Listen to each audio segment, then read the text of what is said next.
अस्सलाम वालेकुम दोस्तों, मैं हूं माजिद मलिक और मैं आपकी खिदमत में हाजिर हूं एक नए मौजू एक नई वीडियो के साथ। प्यारे दोस्तों, ये बात है दुनिया की तारीख के उस लम्हे की जब जमीन को एक तबाहकुन तूफान ने घेर लिया था।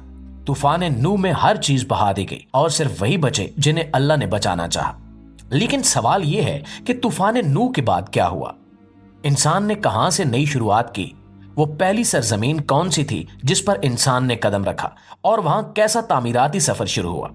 ये कहानी शुरू होती है एक ऐसी जमीन से जिसे आज हम शाम के नाम से जानते हैं। जी हाँ, वही शाम जो अंबिया की सरजमीन है, यानी बरकतों की सरजमीन। तूफान के बाद सबसे पहली दीवार हुरान में तामीर हुई। इसके बाद दमिश्क ने अपनी बुनियादों को मजबूत किया और फिर बाबिल जो इल्म और हिकमत का मरकज बना।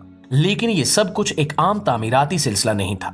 ये वही जमीन है जिसे रसूलुल्लाह सल्लल्लाहु अलैहि वसल्लम ने ईमान का आखिरी किला कहा था।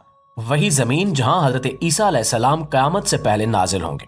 और ये कहानी सिर्फ तारीख की नहीं, ये मुस्तकबिल की एक झलक भी है। लिहाजा आज की वीडियो में हम आपको लेकर चलेंगे उस तूफान के बाद के सफर पर जहां से इंसानियत की नई तारीख लिखी गई, और हम जानने की कोशिश करेंगे कि शाम, हुरान और बाबिल का एक दूसरे से क्या गहरा ताल्लुक है और शाम को क्यों क़यामत के अहम वाक़यात का मरकज समझा जाता है। तो दोस्तों तैयार हो जाइए, क्योंकि ये सिर्फ एक वीडियो नहीं, ये एक हैरत अंगेज इंकिशाफ है जो आपकी सोच को बदल कर रख देगा। लेकिन वीडियो शुरू करने से पहले कमेंट सेक्शन में हमें यह जरूर बताइएगा कि आपका ताल्लुक किस सरजमीन के कौन से मुल्क से है। प्यारे दोस्तों, जब तूफान नूह खत्म हुआ तो जमीन पर जिंदगी के आसार दोबारा जाहिर होना शुरू हुए। लेकिन ये वो वक्त था जब जमीन मुकम्मल तौर पर वीरान हो चुकी थी। पहाड़ों के अलावा सब कुछ पानी में बह गया था। हजरत नूह अलैहिस्सलाम और इनके साथियों ने एक नए सफर का आगाज शुरू किया। जमीन पर कदम रखने के बाद सबसे बड़ा सवाल यह था कि तामीरात कहां से शुरू की जाए। उसी लम्हे तारीख ने हुरान का इंतखाब किया। ये वो मकाम था जहां तूफान के बाद सबसे पहली तामीर की गई। हुरान की दीवारें वो अवलीन निशान हैं जिन्होंने इंसान के नए दौर की बुनियाद रखी। फिर इसके बाद दमिश्क, जो आज भी दुनिया के कदीम तरीन शहरों में शुमार होता है, इंसानी तहजीब का मरकज बनने लगा। दमिश्क क्यों अहम था? क्योंकि ये एक महफूज और रूहानी जगह थी। ये वही सरजमीन है जिस पर कई अंबिया के कदम पड़े। यहाँ की फिजा और जमीन को हमेशा से बरकतों का गहवारा समझा गया। और फिर तारीख हमें बाबिल की जानिब ले जाती है। बाबिल जो कि इल्म, ताकत और तहजीब का गहवारा था, उसी दौर की अजीम तामीरात में से एक है। तूफान के बाद ये तीनों मकामात ना सिर्फ इंसानी रिहाइश के मराकज बने, बल्कि रूहानी तौर पर भी बहुत अहम रहे। हुरान, दमिश्क और बाबिल का ये ताल्लुक हमें बताता है कि इन तीनों जगहों ने तूफान नूह के बाद इंसानियत को एक नई सिमत दी।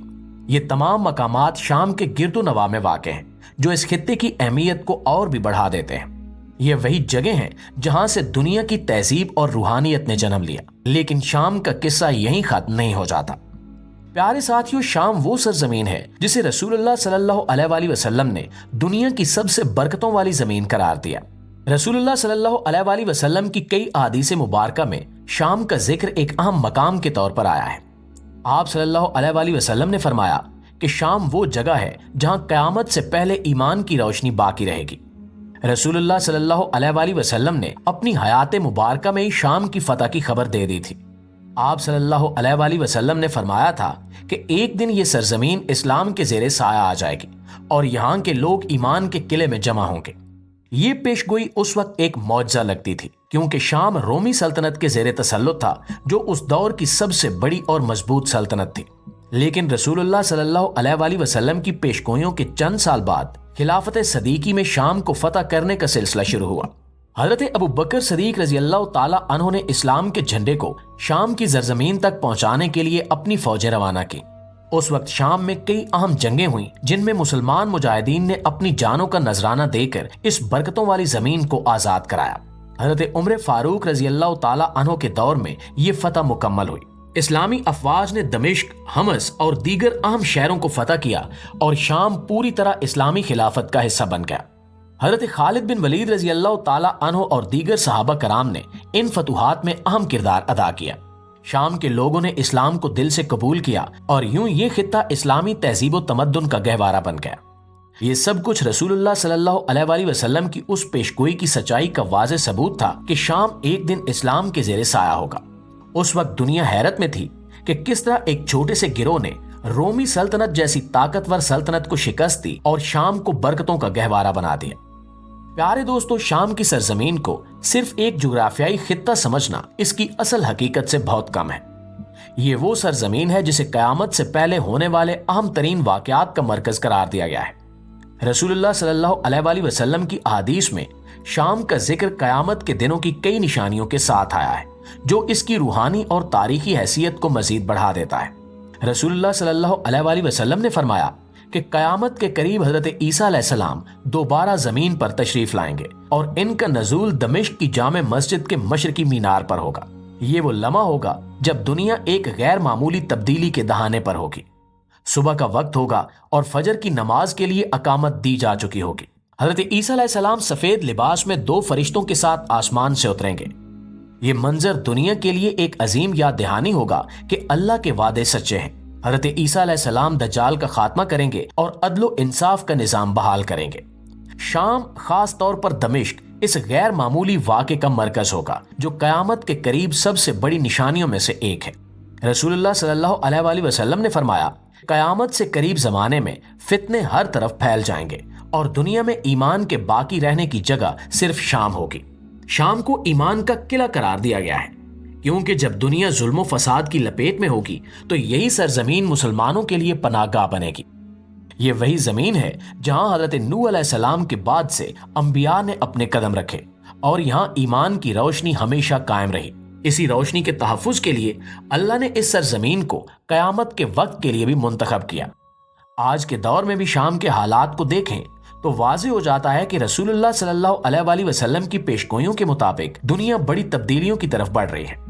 شام کی موجودہ صورتحال، فتنے اور جنگیں ان تمام تبدیلیوں کا حصہ ہیں جو قیامت سے پہلے رونما ہوں گی۔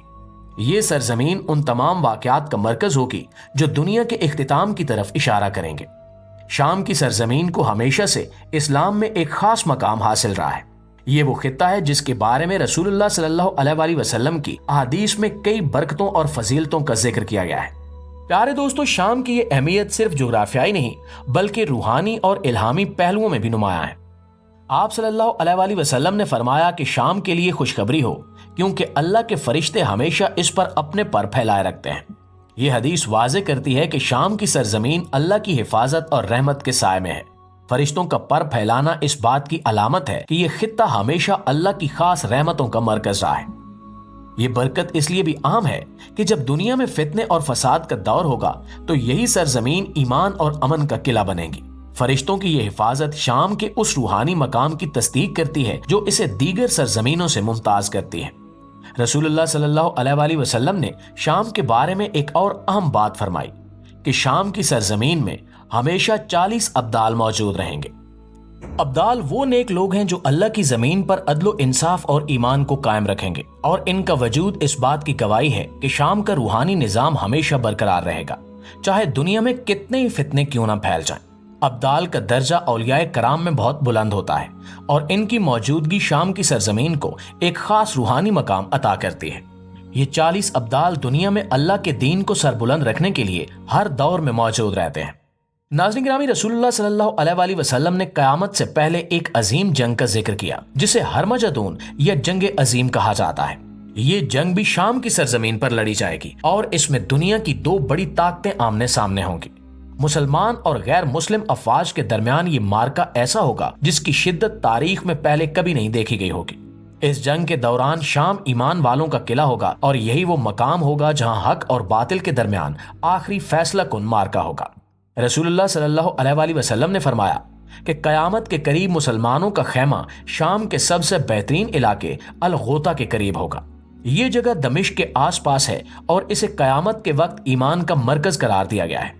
رسول اللہ صلی اللہ علیہ وآلہ وسلم نے فرمایا کہ فتنے اور فساد کے دور میں شام ہی وہ جگہ ہوگی جہاں اہل حق جمع ہوں گے اور اپنا دفاع کریں گے۔ الغوطہ کا ذکر احادیث میں خاص طور پر کیا گیا ہے کیونکہ یہی وہ مقام ہوگا جہاں مسلمان دجال کے خلاف جنگ کے لیے جمع ہوں گے۔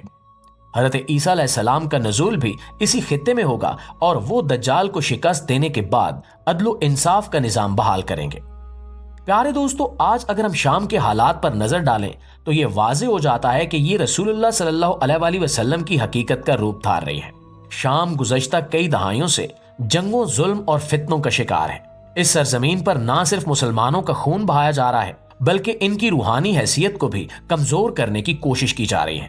ताहम अहादीस में ये तसल्ली दी गई है कि शाम के हालात जैसे भी हों, ये जमीन हमेशा ईमान का मरकज रहेगी। मौजूदा जंगें और फितने सिर्फ इस बात की तरफ इशारा है कि दुनिया बड़ी तब्दीलियों के दहाने पर है और वो वक्त करीब है जब शाम का जिक्र कयामत की निशानियों के तौर पर होगा। जी तो प्यारे दोस्तों, ये थी हमारी आज की वीडियो, लेकिन इस हवाले से आप दोस्तों की राय क्या कहती है कमेंट सेक्शन में हमारे साथ शेयर जरूर कीजिएगा। इंशाल्लाह आपकी खिदमत में हाजिर होते हैं एक नई वीडियो एक नए मौजू के साथ। तब तक अपना, आसपास के लोगों का, अपने प्यारों का ढेर सारा ख्याल रखिएगा। अल्लाह निगहबान।